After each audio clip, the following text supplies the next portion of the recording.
6월 셋째 주 고양신문 뉴스 체크 시작합니다.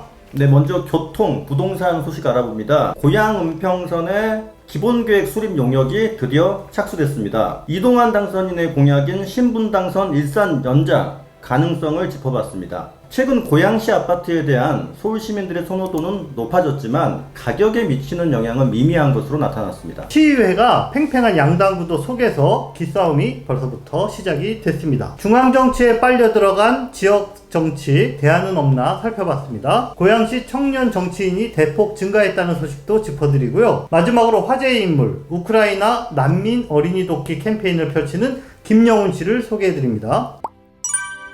네, 교통 관련 소식은 누구나 관심이 참 많으시죠? 예, 덕양구를 가로지르는 새로운 철도 노선인 고양 은평선과 관련해서 용역이 새롭게 시작됐다라는 소식인데요. 작년 6월에 이 네. 고양 은평선은 에타를 통과했습니다. 그리고 나서 에타 통과 이후에 처음으로 첫 번째 용역이다 라고 이제 생각하시면 되겠습니다. 첫째는 언제 착공을 해서 개통하느냐, 네. 둘째는 어디에 정거장이 만들어지느냐. 더 궁금한 것은 아마 정거장이 어디일지가 더 궁금할 거예요. 그렇죠. 네, 정거장 위치가 결국은 부동산에 영향을 주기도 하고 시민들의 편리성 이 올라가기 때문인데요. 용역 기간은 15개월이에요. 내년 8월쯤에 끝나게 되는데 이 용역 기간 내에 역사 위치 개수가 확정된다. 네. 이렇게 말씀드릴 수 있겠습니다. 국토부 입장에서는 조금 더 보수적으로 얘기할 수밖에 없을 거예요. 왜냐면은 정치권에서 이렇게 바꾸라 저렇게 바꾸라 또 할 수도 있는데 그런 것들이 됐을 때는 진행 속도가 늦어질 수밖에 없고 일하는데 굉장히 이제 좀 힘든 부분이 있기 때문에 이런 식으로 얘기했을 것 같은데 신규 역사에 대한 민원들이 있었고 공약이 다 있지 네, 않았습니까? 그럼요. 정치인들이 맞습니다. 그것들을 얼마까지 반영할 수 있을지 그건 관건인데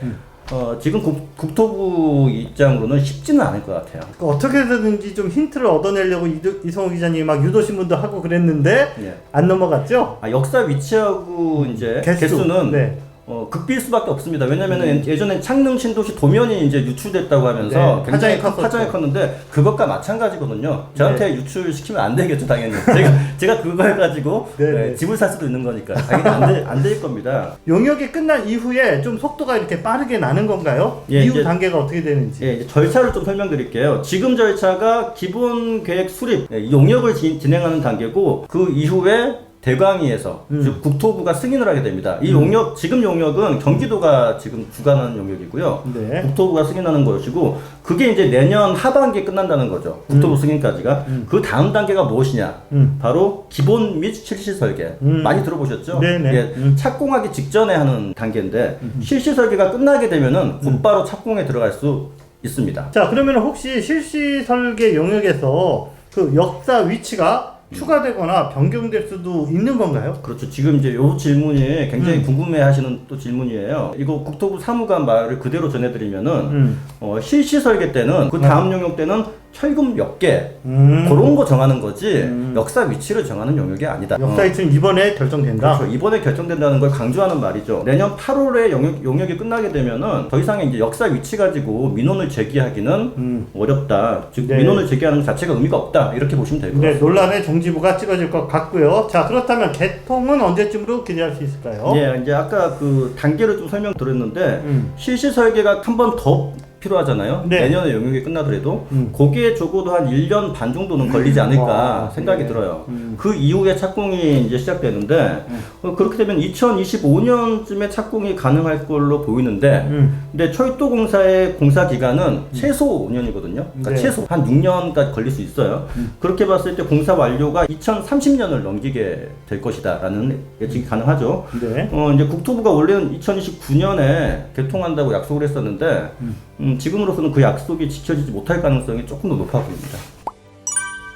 자, 이번에는 이동환 고양시장 당선인의 공약 중에서 교통 공약을 저희가 다시 한번 좀 분석을 해봤습니다. 역시 교통 문제에 관한 우리 일타 강사 우리 이성호 기자님이 이번에도 취재를 좀 심층적으로 해주셨는데요. 자, 어떤 점에 좀 주목하셨나요? 이동환 당선인의 제일 공약이 무엇이냐? 교통 공약이고요. 교통 공약 굉장히 많은데 그 중에서 첫 번째가 뭐냐? 신분 당선을 일산으로 연장하겠다. 네. 이 공약이에요. 그러니까 이제 이 공약이 임기 내에 실현될 수 있느냐가 4년 뒤에 이동환 당선인의 실적 능력 평가의 중요한 지표가 될 것이다. 네, 그럼 이렇게. 한마디로 어떻게 가능성이 높다 낮다 어떻게 보시나요? 우선 뭐 쉽지만은 않아 보인다. 아, 예, 가능성이 아주 높은 건 아니다. 음. 왜냐? 현재 이제 신분당선 서북부 연장안이 네. 용산에서 서울시 용산에서 고양시 삼송까지입니다. 맞습니다. 근데 이제 이 삼송을 제외하면은 이 구간이 다 서울시 구간이기 때문에 즉 오세훈 시장이 이제 이 신분당선의 키를 잡고 있다 이렇게 보실 수 있겠습니다. 2012년에 처음 발표됐습니다. 네. 무려 2012년에 발표됐으니까 10년 동안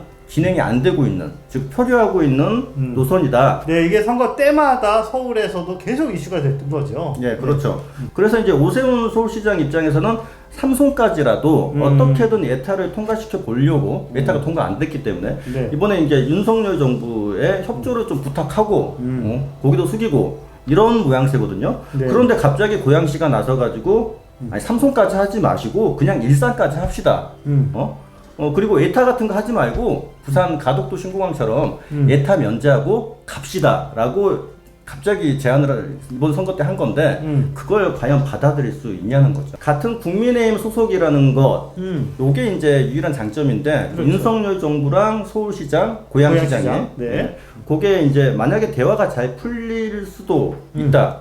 그러면 좀 잘 모르겠지만 네네. 이제 어찌됐든 이것은 예타 면제라는 게 있기 때문에 정상적인 루트로는 실현이 가능한 이제 노선은 아니라는 거죠. 일산 연장안이. 네네. 이 문제를 이제 누구보다 잘 알고 있을 거예요. 그래서 이제 이동환 당선인이요. 정치력으로 요거 승부를 봐야 되는데 과연 이 난관을 네. 극복할 수 있을지 이제 좀 지켜봐야 될 것 같습니다. 요것과 관련해서 추가로 4차 국가철도망에 포함된 통일노선, 파주, 금천까지 이렇게 가는 그 통일노선. 자, 이것도 변수가 될 수 있다. 이 이야기는 뭐죠? 예, 이제 통일노선하고 신분당선하고 어떤 네. 관계가 있느냐 이제 그건데 통일노선이 사실 삼성 쪽에서 시작된 통일로 네. 도로를 따라서 올라가는 신규노선 철도거든요. 네네. 이 노선이 신분당선의 연장이 될 수 있다. 그런데 이 노선은 파주가 원하고 있는 노선인데 네네. 요게 일산 연장의 걸림돌이 될 수도 있다. 이제 요런 내용인데 자세한 내용은 제가 이제 이 시간에 계속 길게 설명 못 할 것 같고요. 제 기사를 통해서 한번 확인해 보셨으면 좋겠습니다. 네, 이 교통기사라는 거는 서울, 고양, 그리고 또 인접한 파주가 다 연계되어 있는 거기 때문에 네. 여러분들이 고양신문 기사를 꼼꼼히 읽어보시면서 그 이해도를 좀 이렇게 넓히셨으면 좋겠습니다. 자, 다음은 부동산 소식입니다. 서울 거주자가 경기 지역 중에서는 고양시 아파트를 가장 많이 매입했다. 이런 뉴스가 나왔습니다. 맞습니다. 한국부동산원의 자료를 분석해 보니까요. 올해 1월에서 4월 서울 거주자가 고양시 아파트를 매입한 건수가 총 530건으로 이렇게 나타났습니다. 올해 1월에서 4월까지 고양시 전체의 총 매매 건수가 1777건이거든요. 그러니까 고양시에서 거래된 아파트 3채 중에 한 채는 서울 거주자가 사들인 셈입니다. 자, 고양시 다음으로 경기도에서 매입이 많았던 지자체를 보니까 평택, 용인, 남양주, 부천 뭐 이런 순이었습니다. 그렇다면 고양시 아파트 가격도 올랐을 것 같은데요. 네, 그렇지는 않습니다. 고양시 아파트가 서울 거주자들에게 인기가 높았던 것은 이번이 처음이 아니고 수년간 계속 지속됐던 현상이고요. 올해 1월에서 4월 고양시 아파트 가격 상승률이 0.44%. 그러니까 경기도 평균이랑도 아주 비슷하고, 참고로 작년에는 이 상승률이 아주 높았거든요. 예. 그때는 같은 기간 동안 13.6%. 예. 그러니까 올해는 실질적으로 거의 제자리 걸음이나 마찬가지다. 이렇게 보면 예. 되겠습니다. 그러니까 작년에 아파트 가격 올랐을 때 서울시 사람들이 사들였거든요, 분명히. 엄청 많이. 사들였죠. 예. 예. 그때는 그랬는데 지금은 가격이 오르지 않고 있다. 그 이유가 뭔가요? 서울시 거주자들이 왜 고양시 아파트를 선호하느냐, 요거부터 잠깐 뭐 짚어드리면, 뭐 다들 알고 계시지만 서울과 가장 근접한 도시이고 또 미래의 어떤 교통 또는 도시개발 잠재력 이런 걸로 볼 때 고양시 아파트 가격이 좀 저평가됐다, 상승 요인이 있다라고 생각을 했기 때문에 고양시 아파트가 이렇게 좀 선호의 대상이 됐거든요. 확실히 매력은 있다라는 게 네, 이제. 서울 거주자들의 고양시 아파트 선호도는 올해도 유지됐다. 하지만 가격 상승 요인으로 작용할 정도로 이렇게 수요가 많지는 않았다. 이렇게 정리하면 되겠습니다. 네, 6일 지방선거로 이제 새로 구성하게 될 제9대 고양시 의회가 여야 동수로 팽팽하게 이렇게 맞서는 구도가 된 가운데 아직 마무리가 되지 않은 8대 고양시 의회에서 벌써부터 기싸움이 벌어졌다. 근데 이런 예. 이야기를 저희가 오늘 좀 이렇게 취재를 했는데요. 이동환 당선인의 인수위와 관련된 조례 통과가 우여곡절을 겪었다. 간단히 어떤 내용인지 이야기 좀 해주세요. 네, 어제 예정에 어떤 원포인트 본회의가 열렸습니다. 인수위 조례가 원래는 그 전에 통과가 됐어야 되는데 고양시 집행부가 좀 미루면서 이제서야 상정이 되게 됐어요. 이 조례가 또 통과가 되느냐 마느냐 이것 가지고 양당 의원들끼리 좀 기싸움을 펼치면서 조례가 통과가 안 될 수 있는 상황까지도 치달았지만 커트라인까지 딱 14명이 채워지면서 다행히 조례가 통과가 됐습니다. 그러면은 왜 이게 선거 전에 미리 조례가 안 만들어지고 지금서 논의가 되느냐, 그거 이야기 좀 해주세요. 행안부 지침이 1월 달에 내려와요. 상위법이 만들어지면서 각 지자체장의 인수위를 법적 근거를 만들었기 때문에 너희들 또 조례를 만들어라 라고 이제 지침이 내려오는데 대부분의 지자체는 곧바로 만들었거든요. 근데 고양시만 유독 늦었습니다.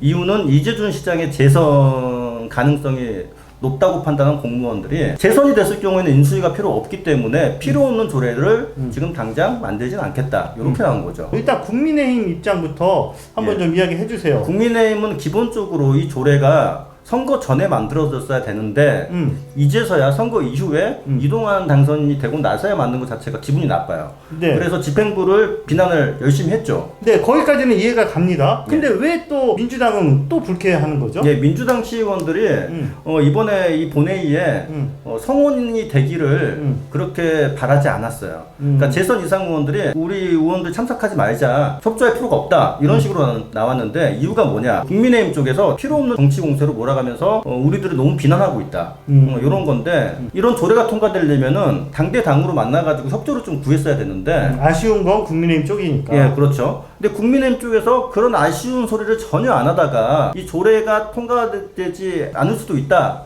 라면서 볼멘 소리만 하고 있다. 그러면서 정치 공세를 계속 이어갔다. 민주당 때문에 국민의힘 당선인 인수위가 불안해질 수 있다라는 정치 공세를 이어가기 위해서 이 조례에 대해서 적극적으로 나서지 않았다. 과연 여야가 동수인데 시의회 의장 자리를 누가 가져갈 것이냐. 그렇죠. 예, 요걸 갖고 정말 양보할 수 없는 싸움이 벌어지지 않을까 이렇게 예상이 되네요. 앞으로 이 여야의 대결 구도가 또 어떻게 갈지 관심이 갈 수밖에 없겠습니다. 자, 이번 지방선거 결과를 두고 여러 가지 평가가 나오고 있는데요. 그 어느 때보다 중앙정치에 종속된 지방선거였다는 비판이 나옵니다. 지역구제가 아니라 중앙 이슈에 따라서 좌지우지된다. 그래서 양당 기득권 구도가 더 심해졌다. 이런 평가가 나오는데 최근 이에 대한 대안 중에 하나로 지역정당이 논의되고 있다고 들었습니다. 지역정당은 말 그대로 지역의 의제. 그러니까 우리 고양시라면은 고양시 의제를 중심으로 정치 활동을 하는 그런 정당을 말하는 것입니다. 자, 보통 시도의원 선거는 공천되면 당선 뭐 이런 공식이 있다 보니까 매번 지역위원장들의 어떤 사천, 자기 사람 심기 이런 게 문제가 되고 있지 않습니까? 이런 정당 공천제를 이거 폐지해야 되는 거 아니냐? 뭐 시의원들 공천할 때 이런 이야기까지도 나오는데 자, 문제는 외국 어느 나라에도 정당 공천을 법으로 금지한 전례도 없고 또 금지할 방법도 없다라는 게 이제 전문가들의 설명입니다. 자, 실제로 2003년 당시 헌법재판소에서 공천제 폐지는 정치적 표현을 과도하게 침해해서 위헌이다라는 판결을 우리나라에서도 이미 내리고 있고요. 그 대안으로 최근 화두가 되는 게 아까 말씀드린 지역정당이다라는 겁니다. 네, 지역정당 생소할 수밖에 없어요. 왜냐하면 이제 지역구제만 가지고 활동하는 정당을 저희가 본 적이 없기 때문인데 네. 이게 법적으로 불가능하지 않습니까? 네, 우리나라의 경우는 사실 그렇습니다. 하지만 외국의 주요 그런 선진 민주주의 국가들에게는 이 지역 정당이 꽤 익숙한 그런 정치 이제 시스템입니다. 대표적으로 독일의 경우 2014년에 바이에른주 선거에서 지역 정당 이름으로 937명의 당선자가 배출됐어요. 그래서 3인당에 이어서 2당이 되는 이런 사례가 있었고요. 자, 우리가 잘 아는 미국의 진보 정치인인 버니 샌더스, 그 대통령에 출마하고 그랬잖아요. 자, 이분도 상원의원 시절에 바로 지역 정당인 버몬트 진보당 소속으로 활동한 바가 있습니다.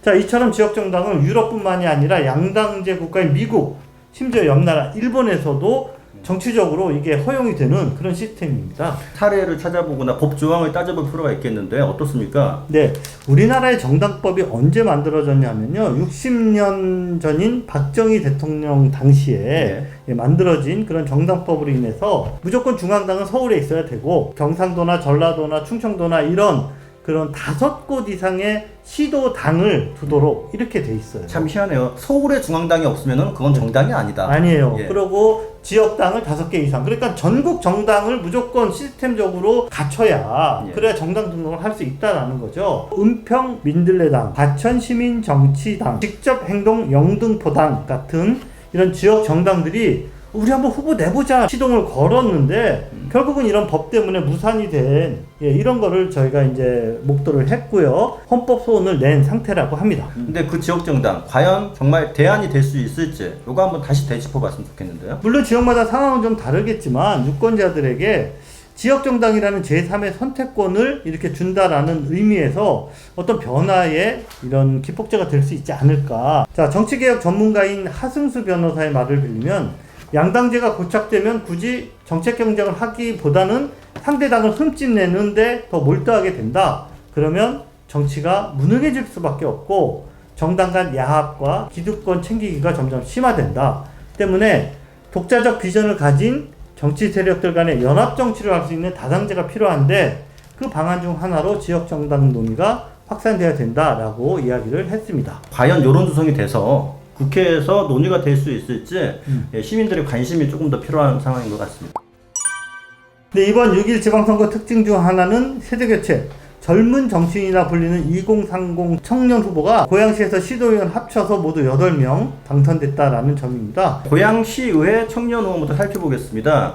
시의회 전체 14.7%를 차지했습니다. 34명 중에 5명이 청년 의원인데요. 천승아 19세, 박현우 32세, 최규진 35세, 권영재 39세, 최성원 31세 이렇게 5분이 주인공입니다. 우선 비례대표 천승아 당선인 헌정사상 첫 10대 의원으로 전국적으로 화제가 됐죠. 현재 이화여대 중어중문학과 휴학 중이고요. 지역의 교육 그리고 보육 시스템 등을 바꾸는데 역할을 하고 싶다라는 포부를 밝혔습니다. 그리고 또 국민의힘 박현우 당선인은 고양시 청년정책협의체 1기 위원 출신입니다. 스타트업과 예비사회적 기업 등의 다양한 창업 활동을 한 분입니다. 최규진 당선인은 국회의원 보좌관 출신입니다. 최근에는 이재명 대선 캠프 비서실에서 일한 바가 있고요. 권영재 당선인 살펴보니까 대기업 출신이네요. 삼성전자 연구원으로 시작해서 국회와 대기업을 넘나들면서 다양한 정책 전문성을 익혔다고 합니다. 민주당 최성원 당선인 일산민주주의학교 운영위원 그리고 고양시 청소년 참여위원장 등 지역에서 그동안 적지 않은 활동을 해왔습니다. 고양시 지역 도의원 12명 당선인 중에도 청년 의원이 있죠. 네, 경기도 전체 2030 청년 의원이 20명인데 예. 이 중에 고양시에서 3명이 나왔습니다. 국민의힘 이인혜, 이상원 당선인 그리고 민주당은 정동혁 당선인이 바로 그 주인공입니다. 자, 이번 주 고양시문의 주요 경력과 소감이 이렇게 각 의원별로 나와 있으니까요. 기사를 참고하시기 바랍니다. 연일 우크라이나에서 들려오는 그 전쟁 소식으로 온 전 세계가 이렇게 가슴 아파하고 있는데요.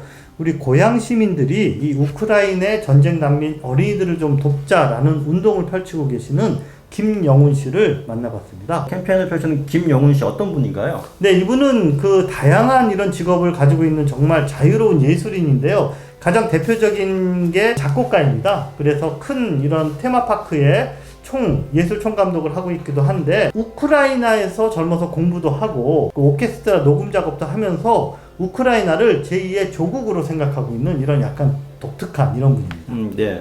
근데 캠페인 어떻게 하겠다는 건지 그 개요를 좀 설명해 주세요. 네, 캠페인 이름이 우크라이나 어린이들에게 레고를 보내요. 레고? 네네, 그렇습니다. 자, 어린이들한테 필요한 게 다양할 것 같은데 굳이 이제 레고, 장난감을 선택을 했어요. 옷이라든지 또는 식료품이라든지 이런 필수품들은 세계에서 이렇게 많이 좀 후원이 답지하고 있기 때문에 의외로 모자라지가 않은 상황이라고 합니다. 하지만 가장 큰 문제는 이 우크라이나 전쟁 난민 어린이들의 정서적 트라우마거든요. 예. 전쟁의 공포를 겪었고 가족과 떨어져 있고 그래서 이 친구들이 혼자서 하루 종일 스마트폰만 보면서 마음의 벽을 닫고 있다. 그래서 레고 블록을 그냥 혼자 노는 게 아니라 예. 여러 명이 같이 뭔가 합동 놀이를 할 수 있는 이런 레고 그런 벌크를 보내는 거거든요. 예. 그래서 그런 걸 하면서 어떤 그런 트라우마도 해소하고 그 다음에 집단적인 이런 정서도 좀 회복하는 예. 이런 의도로 이걸 하고 있는 겁니다. 네, 듣고 보니까 난민 어린이들의 마음의 상처까지 보듬는 뜻깊은 캠페인인 것 같습니다. 네, 그렇습니다. 자, 성금을 모아서 우리 고향 시민의 이름으로 우크라이나 어린이들 그 루블린 난민 캠프에 전달할 예정이라고 합니다. 우리 관심과 많은 참여를 부탁드리겠습니다.